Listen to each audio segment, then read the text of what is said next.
Every once in a while, you'd see a rivalry that consisted of a young talent looking up to an icon, and even though they're a big part of the reason why they're a wrestler, the young guy feels confident enough to take him out. Prime example of this is Shawn Michaels and Chris Jericho.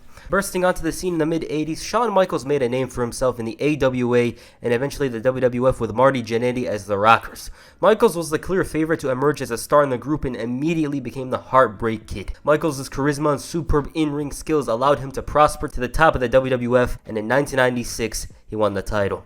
At the same time, another blonde-haired kid was trying to make a name for himself, Chris Jericho. Jericho's wrestling influences are clear as day. He took a liking to Ricky Steamboat and after a couple of years, Shawn Michaels. Hell, Jericho even admits that he tried to base some of his stuff off of HBK. Jericho found success, but a match was never on the cards between these two. For one, he was in WCW and HBK was in WWF, and even when Y2J made his way to the World Wrestling Federation, Shawn Michaels was not wrestling and his mind was elsewhere. He was in another planet at this point. 2002, though, opened the doors. For Michaels, he wanted closure on his wrestling career, and facing Triple H would do just that. Turns out, he wanted a little more, and before you knew it, he wanted to face Chris Jericho. Now, initially, Jericho was set to face Edge at WrestleMania 19, as HBK wasn't really in the cards for WrestleMania, but as Dave Meltzer says, plans change. On the December 16, 2002 episode of Raw, Shawn Michaels addressed Armageddon. He had just went through a 3 stages of hell match with Triple H, and for him, he may have lost the title, but by the looks of it, it didn't hurt him that much, although he was hurting physically. If anything, he was looking forward to a rematch. Unfortunately, Triple H didn't come out. It was Chris Jericho. Already, he's disrespecting Michaels and told him to shut up. He said that these ass clowns were here to see the king of the world,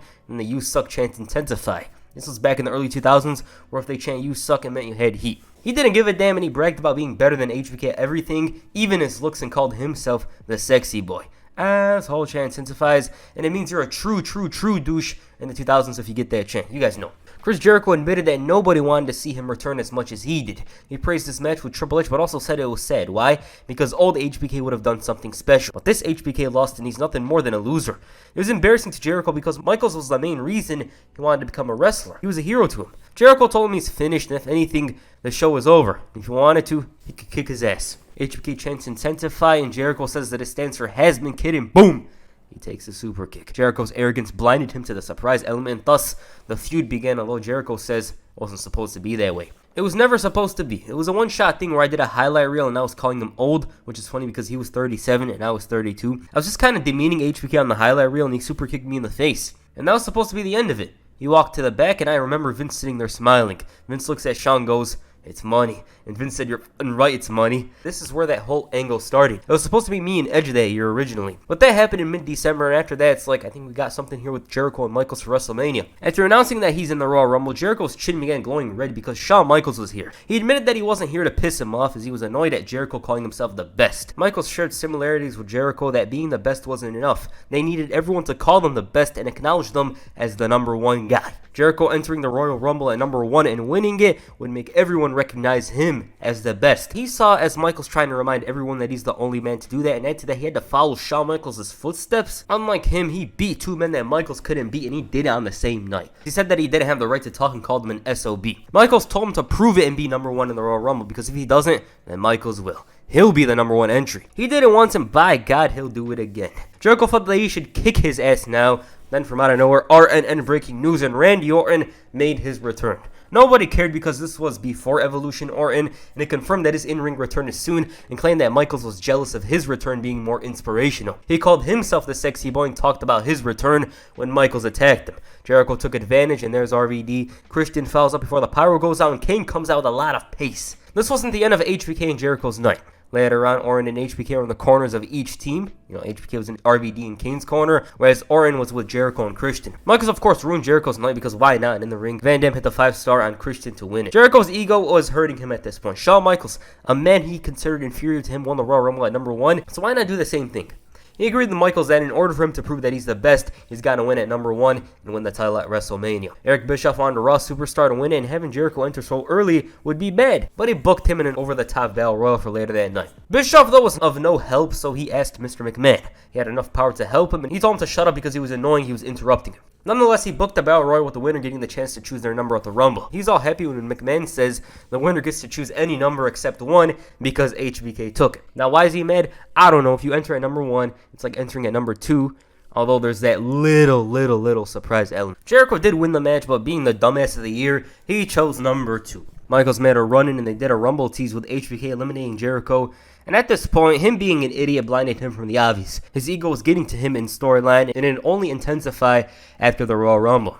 All he had to brag about here was being the first undisputed champion, how he beat Rock and Austin on the same night. But his intelligence came to play a while later as Jericho had Christian come out. HBK is all confused and boom, low blow. He goes on the attack and even blasts Michaels with a chair, busting him open and tossed him out like he was trash. Jericho put in the performance, but his problems with Michaels ended up costing him, and Test eliminated him. He was all over Jericho and he had to be separated. As for Test, Y2J had to deal with him the next night. While he didn't beat him in the match, he accidentally blasted Stacy with a chair, which gave him more heat. He shouted that it wasn't his fault, and he felt guilty. While he was initially regretful, Jericho lived up to the slogan of his t-shirt and was Escalating. Well, technically. He did apologize, but then Christian came out and said that he didn't need to apologize for anything. Jericho realized, hey, Christian isn't right, but the blame is on Test. If he never ducked, then she wouldn't have taken that chair shot, and he apologized to Stacy for having a terrible boyfriend and shouted that it wasn't his fault. He also held resentment over getting eliminated at the Rumble and for bragging about testicles. Test has none, because he didn't take that chair shot. All of a sudden, Shawn Michaels came out, HBK chants intensified, and he made fun of Chris Jericho's pants. He then taught him how to be a man and said that he's coming to fight. Christian gets knocked down and they go at it. They jump him. Fans boo, but then Michaels overpowers them and sends them running. For the first time in a while, HBK got the chance to wrestle on Raw. It was clear where this feud was heading, so having this tag team match so early feels kind of weird. But whatever. This is when Jeff Hardy had this heel turn that nobody remembers,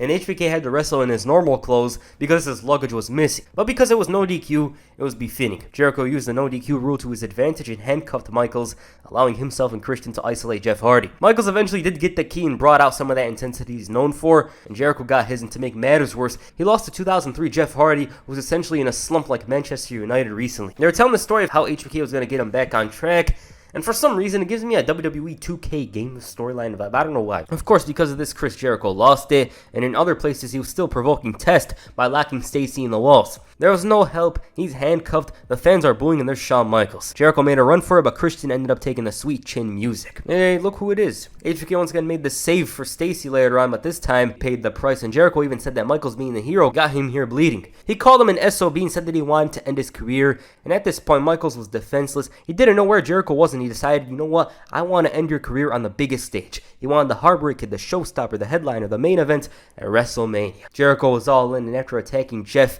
Test, and HBK, he was ready to go after Stone Cold. That wasn't a good idea. The following week, Jericho once again took a sweet chin music. Michaels accepted the challenge and the match was on. Many consider this a dream match, and I'll get into that soon. They did a damn good job of showcasing why HBK WrestleMania is a big deal with this video package. You get the pageantry, the amazing action, and of course a performance that will make his opponent look even better than they are. You know, he brings out the best in his opponents, whether it be Chris Jericho, John Cena, Ric Flair, whoever it is. He brings out the best in them. Chris Jericho felt that the footage was powerful. Later that night, Y2J ended up being the cause of the Scott Steiner testitude, but that's a different story. On the final Raw before WrestleMania 19, Chris Jericho talked about their match. He admitted that the video package brought him back to the time where he wanted to be like Shawn Michaels. He then showed a side clip of him hitting HBK's moves, and this was when he called himself the next Shawn Michaels. Even his first picture was similar to HBK. Back then, being called the next Shawn Michaels was something, but he didn't think about that anymore. He wanted to be the first Chris Jericho. Why? Because he's better. He became the man everyone wanted to see, and the showstopper was replaced with the highlight of the night. Michaels was making babies while he's out here making history, winning the Undisputed Championship. He admitted that he's faced Rock, Austin, all these guys, but there's nobody that he was more excited to wrestle than Shawn Michaels. He was also the same man he wanted to beat the most. And then Jericho said that after he wins, Michaels is going to have to admit that Chris Jericho is better than him. His skills have surpassed his, and Jericho wanted attention and he wanted respect. It didn't matter if he had to slap him. Michaels appreciated that and returned the favor because why not? The situation was tense and JR promoted their match at WrestleMania. Okay, this one was hyped up a lot. The build saw Chris Jericho doubt himself. He believed that he was the very best, the pinnacle of professional wrestling. Then Shawn Michaels comes in and he starts getting desperate, feeling that he needed to do what HBK did. I mean, this is the same guy that inspired him to become a wrestler. Why wouldn't he take his word for it and try to win the Royal Rumble from number one? Clearly on the outside, Jericho claims that HBK was irrelevant, yet he was out here trying to be the number one entrant. Through all the attacks, the chair shots, the blood, all of that, it was all about Y2J trying to show that what he believed, Michaels being finished, is a fact. In some ways, Chris Jericho being better than HBK is almost a fact in his eyes. He's just gotta beat him for it to be just that. Shawn Michaels was back at the WWE's biggest event, and he did it in a huge way. Michaels' reputation speaks for itself as he prided himself on being the best, and with the most eyes at WrestleMania, he'd usually pull up like he's 96 Jordan. Disappointment in Shawn Michaels at WrestleMania is almost non-existent, and if you think I'm meat riding him, well, just watch the matches. Michaels early on displayed more intelligence and experience than Chris Jericho, who had his fair share of both. The first part of the match was of course the wrestling, the technical stuff. They're trading holds, trying to counter the others, and Jericho did have the youth and ability, as the King said, but HBK had the ladder, and so it was no problem. HBK worked on his left leg, whereas Jericho was all about working the back. Y2J did a lot more with the walls on the outside and almost won by countout, and this is where he was properly integrated into the match. He could take his time in going on the attack, and with the hurt back, it wasn't like HBK would get up. Hell, Jericho even found some time to mock HBK and go for his moves, but the showboating hurt him. This was the opening that HBK desperately needed. The match started going back and forth. They're going for the bigger moves, such as the lion salt and of course the walls, and it was back to the showboating. This time Jericho wasted too much time and Shawn Michaels kicked out.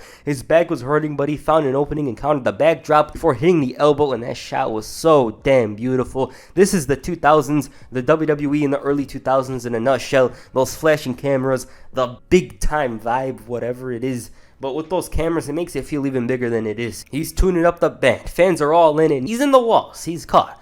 Michaels showed perseverance and heart to reach the rope, and Jericho's complaints and grievances with the ref led to him taking the sweet chin music. The finish itself came from out of nowhere, with HBK reversing a backdrop with a reverse victory roll to win it. Owen Hart-esque vibe. And man, this was a WrestleMania classic. What makes this match so good is that the hype everyone had for it was matched. Everyone knew Jericho and HBK would have a good match. It's expected, but sometimes in these big match situations, the match is underwhelming. This didn't have that problem, and the expectations were met. Shawn Michaels and Chris Jericho did nothing wrong in this match. It was almost perfect. From them trading holds and HBK showing his experience to Jericho's ego being crushed by the fact that he couldn't keep him down. Personally, I don't know if they stole the show because there was a lot of great matches here.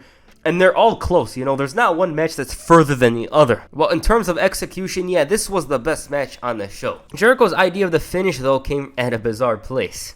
And I quote, "Here's my favorite part. I was buying under tights for those long pants he wore in that era. We used to wear these Speedos underneath that Dick's Sporting Goods in Tampa. And I remember sitting there looking for the right size, and I was like, holy, almost like I had a vision. You don't put together a match. It's gifted to you by the energy of the universe, not to get metaphysical." And I remember going to the cashier and said, "Do you have a pen and a paper?" All she had was the back of the receipt. And I remember sitting there and writing this. Write this. I wrote the finish of the match literally in 5 minutes in the middle of a sporting goods store because it just hit me. He also added that while he initially didn't understand why he was losing the match, he realized that he'll get the heat afterwards because of the low blow, and he attributes this to Pat Patterson. Michaels after the match wanted to shake Jericho's hand showing respect, and instead he went for the hug. Decided, screw this guy, I'm a low blow him, and he did just that. I love this tease. It's like he was showing his true colors, but then hits him where it hurts. For me, this is Jericho's best or second best match. He showed up, HBK showed up, and they were really desperate to prove that this dream match was everything fans wanted it to be. And for those wondering what the other match is, it's Rey Mysterio at the Bash for me. Following WrestleMania, both men were somewhat connected because of the Triple H and Kevin Nash feud,